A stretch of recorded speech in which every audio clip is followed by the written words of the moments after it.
What a prude. No, I'm not less. Think about it. When I'm actually being exposed to new news, no, I'm not really less than any foreigner. I want to actually demonstrate it.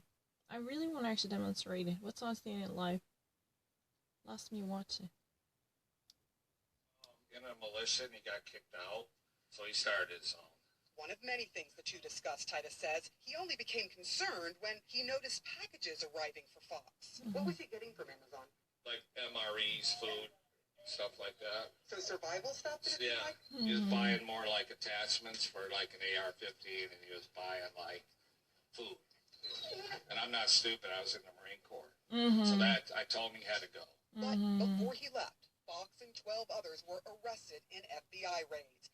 We found several suspects ranting against the government online. One suspect calling President Trump an enemy. Trump is not your friend, dude. While another had praise for the president, tweeting, "Keep up the good work, Chief. We the people love your work." The FBI says the alleged plot centered around a plan to kidnap Michigan Governor Gretchen Whitmer. Coronavirus restrictions have been railed against by armed groups at the Capitol. According to the complaint, they did surveillance on her vacation home. Two of the suspects discussed detonating explosive devices to divert police from the area. One suspect said in an encrypted chat, "The fear will be manifested through bullets." Fox allegedly responds, "Copy that, boys, loud and clear." These are the types of things you hear from groups like ISIS.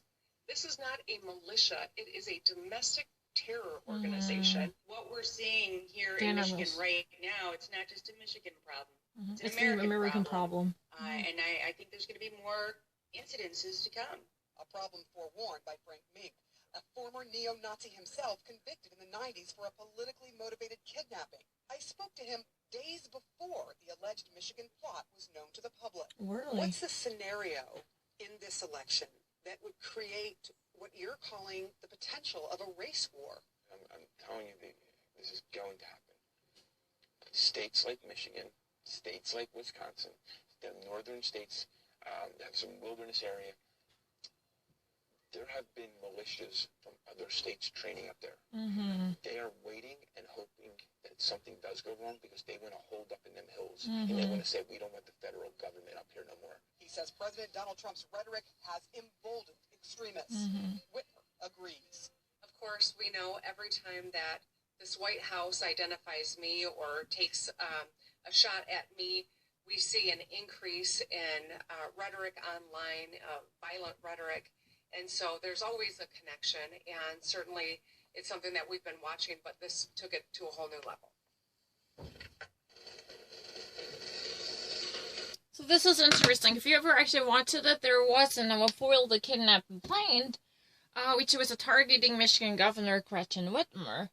But right now, she already actually gave out a plentiful of explications for this alleged plan to kidnap her. And Sarah Seisener's report, there was another suspicion which somehow enabled the law enforcement to take hold of him. But the FBI was already alerted on several suspicious suspects.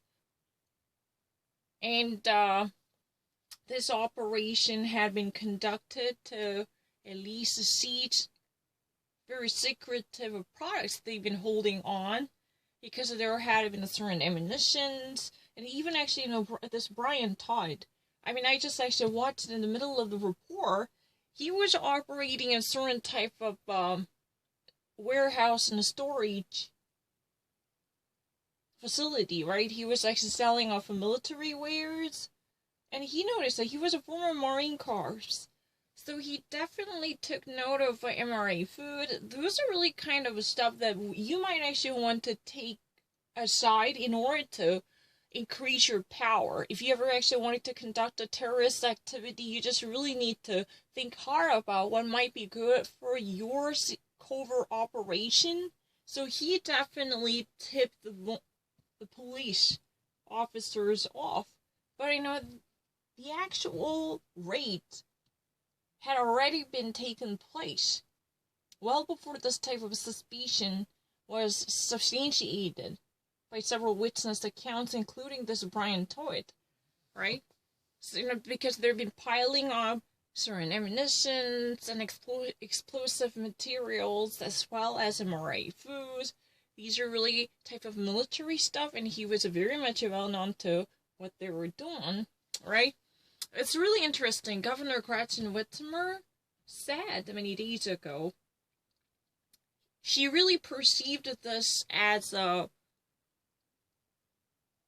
problem that was only emboldened by President Donald Trump. President Donald Trump should be held accountable for this type of operation because he is directly connected to the nation's white supremacists. He's been feeding them. He's been providing enough stockpiles to them. I mean, symbolically. If you ever actually watched yesterday's coverage, she was really the one who truly wanted to wage a war against the President Donald Trump, but Mr. Trump actually said that she was really the person who locked down the entire state of Michigan forever and more, except her husband's voting activity. Again, there has been a misogynistic allegation targeting the Gretchen Whitmer. She was very infuriated this type of suggestion, saying that President Donald Trump is really the divider who's been driving a wedge issue between every different segment in our society. He's not really kind of in the person who can lead the nation in a unified way. That was really the concurrent message very prevailing in Gretchen Whitmer's voice. And then the Michigan's Attorney General, Dana Nessel, came out to say that this type of a white supremacy is not the problem. That belongs to her state. It's really America's problem. This is not really the statewide recognition, but this whole system is very much ignored to the onset of white supremacy and neo-Nazism. That's really the cause. And the President Donald Trump is really like the person who has been delivering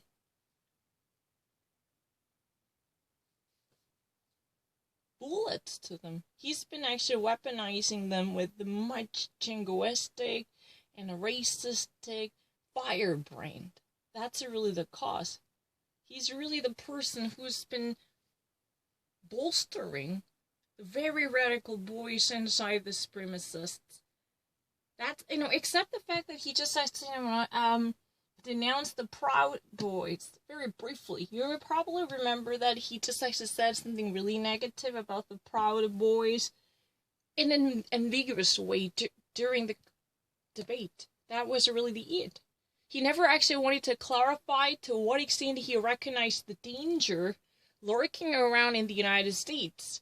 In terms of the racist nationalism, he never actually identified those people who have been involved with this type of radical scenarios, plotting against the federal government or the state government. If you ever actually follow that, they actually those in the first place, 13 people were indicted, but now 6 people are arraigned for the actual prosecution in connection to the Governor Whitmer's kidnapping plan, which got very fortunately foiled and forestalled, right?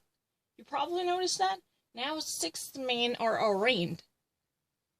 It's a very interesting to notice this, because if you ever actually follow that, Sarah Seidner met another convicted, formal convict, who in the 90s was already convicted of an attempted kidnapping scheme.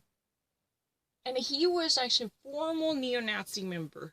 If you ever actually watched it, the sentiment, the idea itself is resonating, almost like in replicating, to create the carbon copy. You're really against the federal government.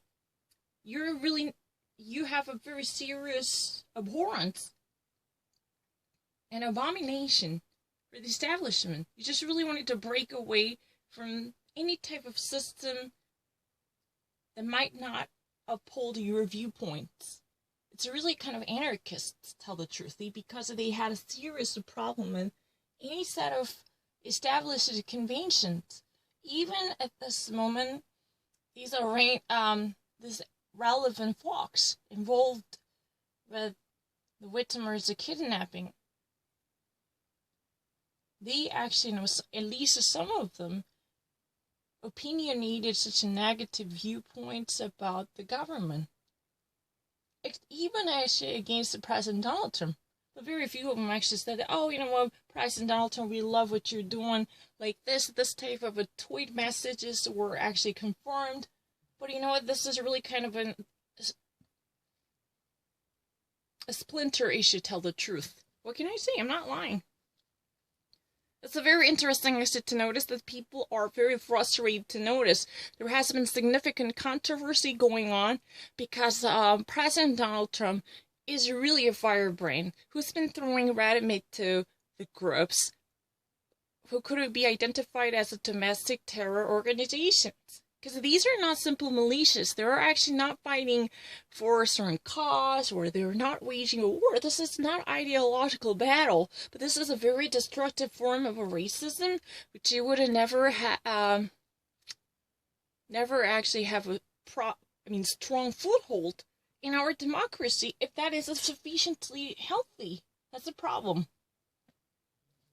So President Donald Trump, again, made a very controversial comment, calling the Black Lives Matter as a very racially oriented term. He actually perceived it as nothing but the racist and the Marxist term. He actually really believed that this is a really far left radicalism and extremism, equivalent to the Marxism.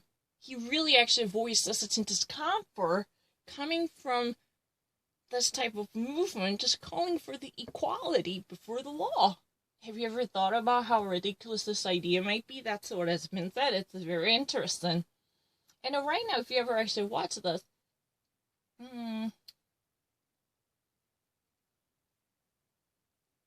governor of Michigan truly actually wanted to adopt a policy that would have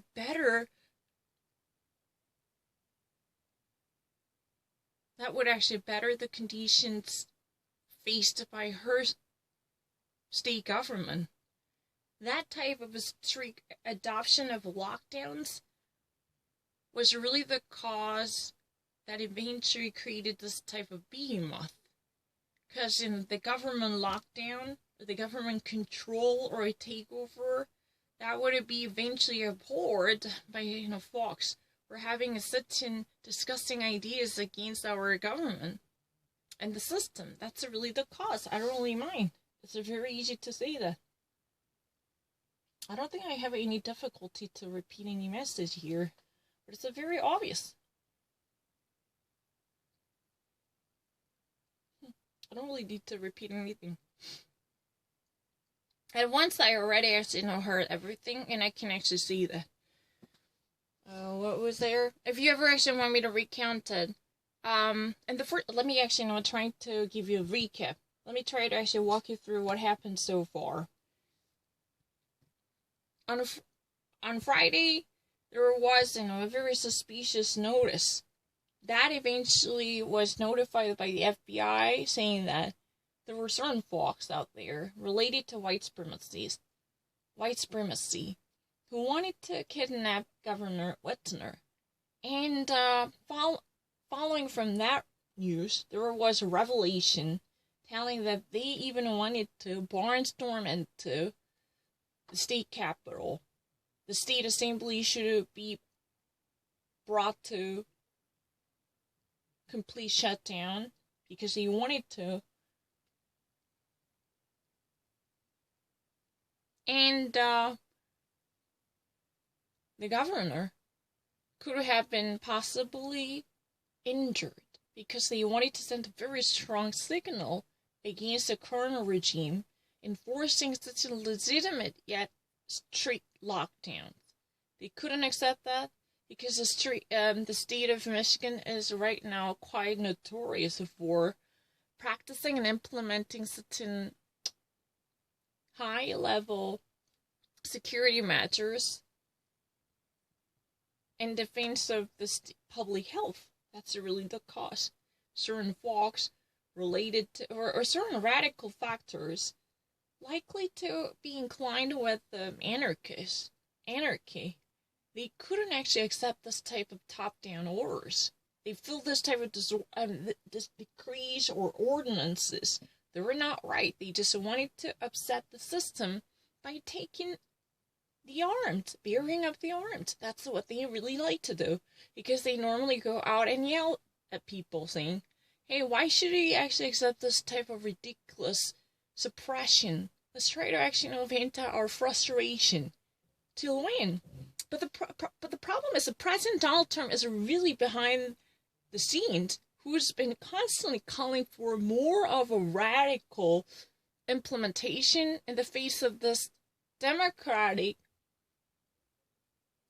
and reasonable governing. Tell the truth. If there's any type of healthy measures adopted by the administration leaning to the left side, then President Donald Trump sent out a message to mobilize, or at least embolden, the radicalism within his political base. That's what he normally do. But the problem is, as Governor Whitner had mentioned, President's inaction was actually abetting this system. He's a wink, wink, and a nudge, nudge. This type of abetting is technically a green, he's really giving green light. He's been saying that, okay, you can actually do that. If you don't like it, you should bear the arms. You should take to the street, do something. Do not actually swallow this a bitter pill. Go crazy and go the whole hog. Let it out. This type of boost effect was created by, either reticence or implied approval by President Donald Trump. And in recent days, he somehow dropped a little bit of negative ideas about Proud Boys, the alleged, supremacy group gaining its momentum at this moment. But the problem is that was really about it. He never actually wanted to clarify why he felt this would be a serious problem. There was no sense of urgency as a leader who was supposed to unite the country and unify the nation, instead of actually constantly seeking a mischief that might actually set the nation apart. That's not right. That's what has been said. It's really easy.